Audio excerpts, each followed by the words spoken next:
Bismillahirrahmanirrahim. Bismillahirrahmanirrahim. Assalamualaikum warahmatullahi wabarakatuh.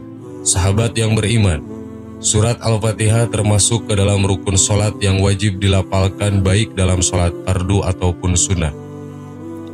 Dikatakan pula dalam sebuah hadis, jikalau seseorang tidak membaca Al-Fatihah saat sholat, maka sholatnya tidak sah. Diriwayatkan dari Imam Bukhari, Rasulullah SAW bersabda, tidaklah sholat bagi seseorang yang tidak membaca surat Al-Fatihah. Dalam surat Al-Fatihah ayat 7 disebutkan terdapat jalan yang diridhoi dan jalan yang dimurkai Allah. Siratal ladzina an'amta 'alaihim ghairil maghdubi 'alaihim waladdallin, yaitu jalan orang-orang yang telah Engkau beri nikmat kepada mereka, bukan jalan mereka yang dimurkai dan bukan pula jalan mereka yang sesat. Quran surat Al-Fatihah ayat 7. Siapakah mereka yang diberikan nikmat oleh Allah dan siapakah mereka yang dimurkai Allah dan mereka yang sesat?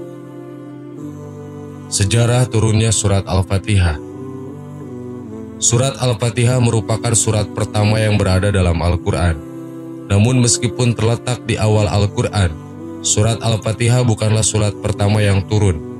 Surat yang terdiri dari 7 ayat ini merupakan salah satu surat Makkiyah, yakni surat yang turun ketika Nabi Muhammad SAW berada di kota Mekah. Salah satu dalil penguatnya yaitu berada di surat Al-Hijr ayat 87 yang berbunyi, Walaqad atainaka sab'am minal mas'ani wal Qur'anil azim. Artinya, dan sesungguhnya kami telah berikan kepadamu 7 ayat yang dibaca berulang-ulang dan Al-Quran yang agung. Dari surat tersebut menunjukkan bahwa surat Al-Fatihah diturunkan sebelum surat Al-Hijr yang juga di Mekah. Maka dari itu surat Al-Fatihah pun juga Makkiyah. Menurut berbagai pendapat ulama bahwa surat Al-Fatihah merupakan inti dari ajaran dari Al-Quran atau disebut sebagai Ummul Quran. Maka dari itu, surat ini diberikan paling awal di Al-Quran seperti yang disebutkan dalam hadis riwayat At-Tirmidzi dan Abu Hurairah sebagai berikut. Surat Alhamdulillah yaitu Al-Fatihah adalah Ummul Quran, Ummul Kitab dan Asba'ul Mas'ani, hadis riwayat Tirmidzi dari Abu Hurairah. Selain itu dari Abu Sa'id Raf'i bin Al-Mu'alla radhiyallahu anhu berkata, Rasulullah SAW berkata padaku, maukah aku ajarkan engkau surat yang paling mulia dalam Al-Quran sebelum engkau keluar masjid? Lalu beliau memegang tanganku, maka ketika kami hendak keluar, aku berkata, wahai Rasulullah, sesungguhnya engkau mengatakan, aku akan mengajarkanmu surat yang paling agung dalam Al-Quran. Beliau menjawab, Alhamdulillahirabbil alamin. Segala puji bagi Allah Rabb semesta alam dan Al-Quranil Azim, Al-Quran yang mulia yang telah diberikan kepadaku. Hadis riwayat Bukhari. Dari penjelasan turunnya surat Al-Fatihah ini menjadi bukti akan agungnya surat tersebut sehingga sampai dijadikan rukun dalam sholat. Dalam surat Al-Fatihah ayat 7 yang berbunyi, Siratal ladzina an'amta 'alaihim ghairil maghdubi 'alaihim waladdallin. Artinya, yaitu jalan orang-orang yang telah engkau beri nikmat kepada mereka, bukan jalan mereka yang dimurkai dan bukan pula jalan mereka yang sesat. Ayat ini memperjelas bahwasannya makna orang yang dianjurkan dalam meminta jalan yang Allah Subhanahu wa Ta'ala beri nikmat kepada mereka di dalamnya, dan untuk dihindarkan dari jalan yang dimurkai Allah di dalamnya juga. Yang dimaksud orang yang sesat merupakan orang yang sebenarnya mempunyai hati yang lembut dan masih bisa diajak kembali dalam ajaran yang benar.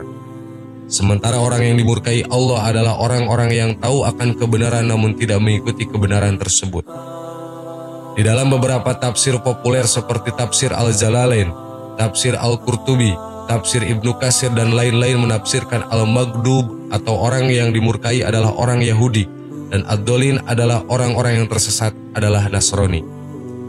Menurut kalangan ulama tafsir Sufi seperti Ibnu Arabi, Al-Maghdub alaihim ialah mereka yang terhenti di dalam pengabdian lahiriah dan terhijab oleh nikmat rahmaniyah dan kenikmatan lahiriah. Mereka tidak dapat merasakan kenikmatan lahiriah dan keindahan batin karena terjebak di dalam alam pikiran seperti kaum Yahudi. Sedangkan yang dimaksud ad-dolin yaitu mereka yang terjebak di dalam pengabdian yang bersifat serba kebatinan, yang sesungguhnya tidak lain adalah juga menghijab dirinya dengan Tuhan, Mereka juga tidak bisa merasakan kebahagiaan dan kedamaian paripurna karena terlalu berorientasi kepada substansi batiniah seperti halnya orang-orang Nasrani. Surat Al-Fatihah juga mempunyai kedahsyatan. Hal ini dibuktikan dari kisah Abu Sa'id Al-Khudri yang mengatakan bahwa ada beberapa orang di antara sahabat Rasulullah SAW sedang berada dalam perjalanan melewati salah satu perkampungan Arab. Mereka berharap bisa menjadi tamu penduduk kampung tersebut. Namun ternyata penduduk kampung itu tidak mau menerima mereka. Tetapi ada yang menanyakan, apakah di antara kalian ada yang dapat menjampi? Karena kepala kampung terkena sengatan atau terluka. Seseorang dari sahabat itu menjawab, ya ada. Orang itu lalu mendatangi kepala kampung dan menjampinya dengan surat Al-Fatihah. Ternyata kepala kampung itu sembuh dan diberikanlah kepadanya beberapa ekor kambing. Sahabat itu menolak untuk menerimanya dan berkata, aku akan menanyakannya dulu kepada Nabi Muhammad SAW. Dia berkata, ya Rasulullah, demi Allah aku hanya menjampi dengan Al-Fatihah. Mendengar penuturan itu, Rasulullah tersenyum dan bersabda, tahukah kamu bahwa Al-Fatihah itu merupakan jampi? Kemudian beliau melanjutkan, ambillah imbalan dari mereka dan sisihkanlah bagianku bersama kalian. Hadis riwayat Bukhari. Sahabat yang beriman, demikianlah penjelasan dari Ummul Quran atau surat Al-Fatihah. Semoga bermanfaat dan menambah ilmu untuk kita semua. Amin. Allahu a'lam. Wassalamualaikum warahmatullahi wabarakatuh.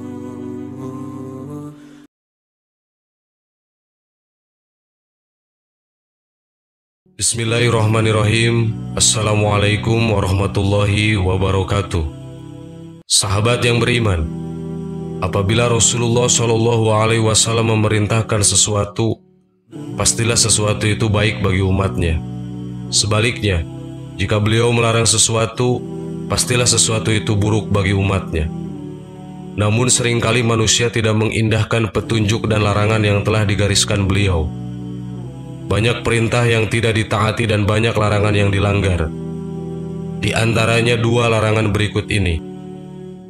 Innama naihatu an sautaini ahmaqaini fa'ajiraini mijmarun inda ni'matin wa sautu ra'atin inda musibatin. Sesungguhnya aku melarang dua suara yang paling bodoh dan keji, yakni suara seruling ketika sedang mendapatkan nikmat dan suara tangis yang keras ketika mendapatkan musibah. Hadis riwayat Tirmizi dan Baihaqi. Suara seruling ketika sedang mendapatkan nikmat. Alangkah sering hal ini dilanggar oleh umat Islam, seakan-akan dianggap hal yang biasa dan boleh-boleh saja.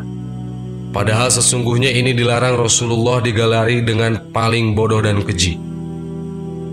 Kita lihat saat keluarga muslim mendapatkan nikmat pernikahan.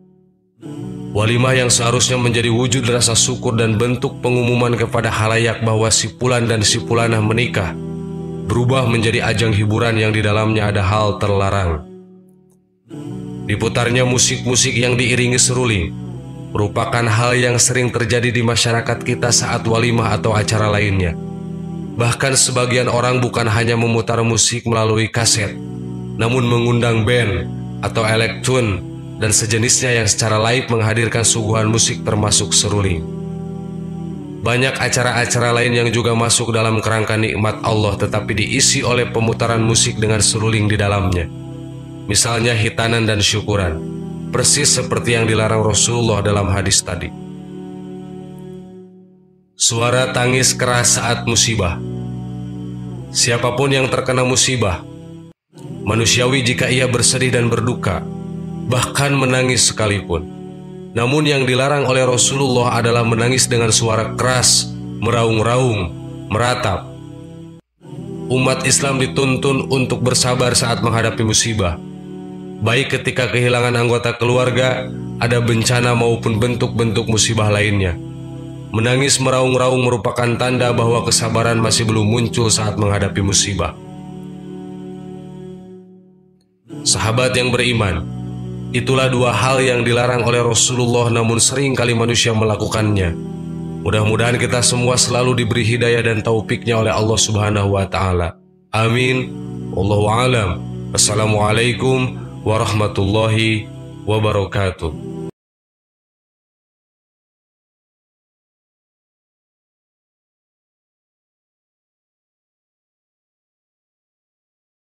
Subhanallah walhamdulillah wa la ilaha illallah wallahu akbar. Subhanallah